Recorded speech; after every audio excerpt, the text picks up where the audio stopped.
പറ്റിപ്പിടിക്കുന്ന ചില വിഷജന്തുക്കളെ കുടഞ്ഞു കളയാൻ സമയമായി. മോർണിംഗ് മണ്ണായിലേക്ക് എല്ലാ പ്രിയപ്പെട്ട സ്വാഗതം.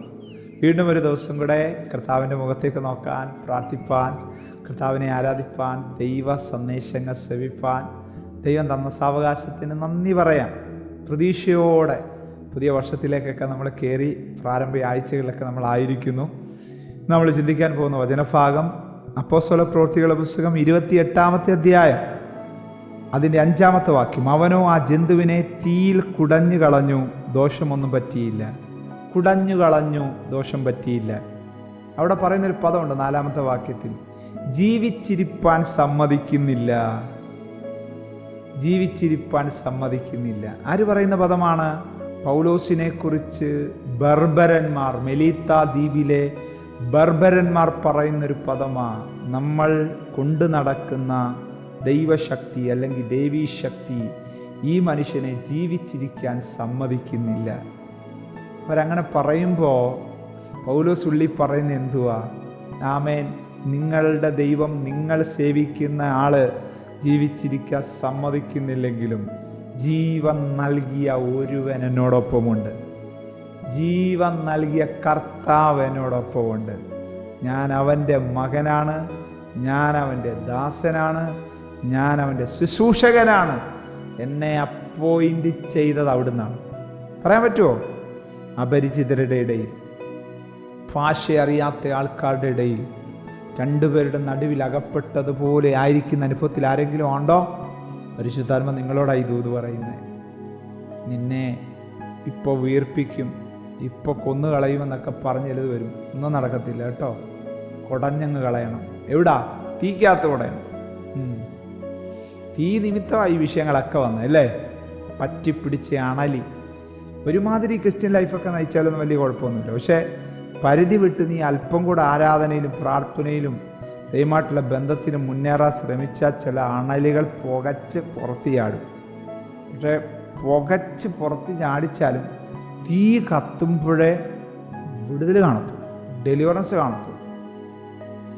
കയ്യെ പറ്റിപ്പിടിച്ചതിനെ ഇപ്പോൾ തീർത്ത് കളയാമെന്നൊക്കെ പറഞ്ഞ് ഹല്ലേലൂയ ആമേൻ പൗലോസ് ആ തീക്കകത്തേക്ക് കുടയുന്നതാണ് നമ്മൾ കാണുന്നത്. പിന്നെ അത് പൊങ്ങിയോ? തല പൊങ്ങത്തില്ല കേട്ടോ. വിശ്വസിക്കുക, നീ ഒരിക്കലും അത് തല പൊങ്ങത്തില്ല. ആ വിഷയം, ആ രോഗം, നിന്റെ ജീവനെ എടുക്കുമെന്ന് പറയുന്ന ആ വലിയ പ്രതിസന്ധി തല പൊങ്ങാൻ അവിടുന്ന് സമ്മതിച്ച് തരുന്ന ദൈവം അല്ലവേ അല്ല. അത് സമ്മതിച്ചു തരുന്ന ദൈവമല്ല.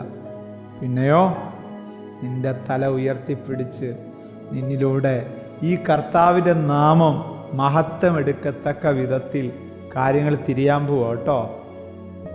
ഈ കയ്യിൽ ഈ അണലി പറ്റിപ്പിടിച്ചില്ലായിരുന്നെങ്കിൽ പൗലോസ് ആരാണെന്ന് അവിടെ മനസ്സിലാകുമായിരുന്നോ?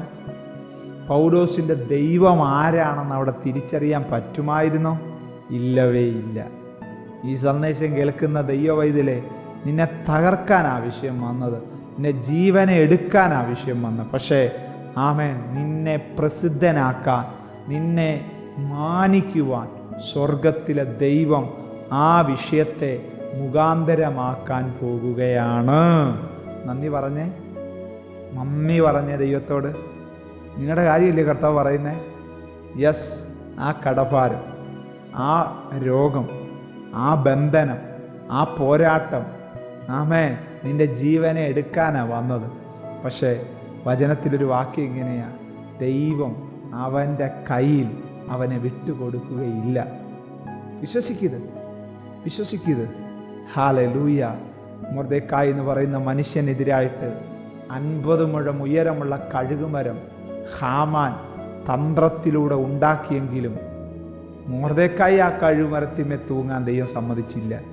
പിന്നെയോ മൊർദെഖായിക്ക് വേണ്ടി കഴുകുമരം ഉണ്ടാക്കിയവനെ സ്വർഗത്തിലെ ദൈവം ആ കഴുകുമരത്തിന്മേൽ തീർത്തെങ്കിൽ നിന്റെ ജീവൻ അവിടുത്തെ കരങ്ങളിൽ വിലപ്പെട്ടതായിട്ടിരിക്കുമ്പോൾ നീ എന്തിനാ ജീവനെക്കുറിച്ച് ഭാരപ്പെടുന്നത്, വ്യാകുലപ്പെടുന്നത്, ആദിപ്പെടുന്നത്?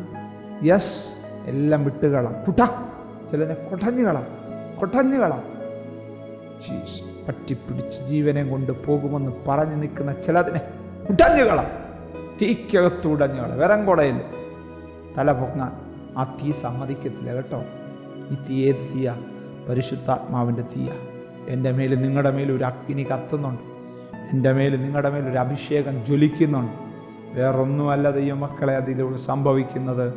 എന്നിലൂടെയും നിങ്ങളിലൂടെയും ദൈവത്തിൻ്റെ നാമം മഹത്വമെടുക്കാൻ അത് കാരണമായി തീരും. കണ്ണടയ്ക്കാൻ പ്രാർത്ഥിക്കാം.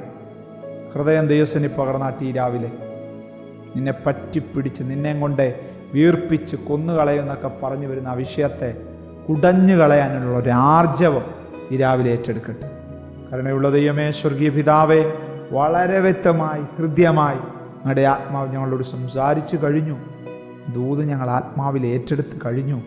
താവേ, ഈ ദൂതുമായിട്ട് ബന്ധപ്പെട്ടൊരു ഭയങ്കര വിടുതൽ, ഭയങ്കരമായൊരു ദൈവപ്രവൃത്തി ഞങ്ങളുടെ എല്ലാവരുടെയും ജീവിതത്തിൽ അവിടെ ചെയ്യണമെന്ന് ഞാൻ പ്രാർത്ഥിക്കുന്നു. കർത്താവേ, ദൈവനാമം മഹത്വമെടുക്കത്തക്ക രീതിയിൽ, മഹിമപ്പെടത്തക്ക വിധത്തിൽ ഒരു വലിയ ദൈവപ്രവൃത്തി ഈ ദിവസങ്ങളിൽ ഈ സന്ദേശം കേൾക്കുന്ന എല്ലാവരുടെയും ലൈഫിലുണ്ടാകട്ടെ.